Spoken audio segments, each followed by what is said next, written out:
সংগ্রামী সাধারণ সম্পাদক মোহাম্মদ রাজু আমাদের মাঝে উপস্থিত রয়েছেন।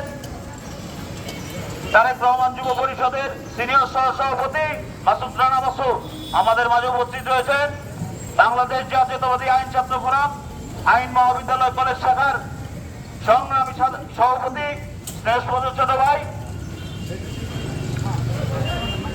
মোহাম্মদ জুনায়েদ আমাদের মাঝে উপস্থিত রয়েছে।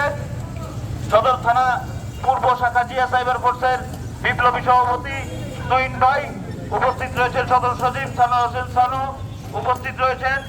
দেওয়ানগঞ্জ বক্সিগঞ্জ জিয়া সাইবার ফোর্স উপজেলা শাখার সংগ্রামী সাধারণ সম্পাদক সজীব দেওয়ান আমাদের মাঝে উপস্থিত রয়েছেন। জিয়া সাইবার ফোর্স জামালপুর জেলা শাখার বিপ্লবী যুগ্ম আহ্বায়ক সুজন মিয়া আমাদের মাঝে উপস্থিত রয়েছেন। তারেক রহমান যুব পরিষদের বিপ্লবী সাংগঠনিক সম্পাদক 9 নং ওয়ার্ড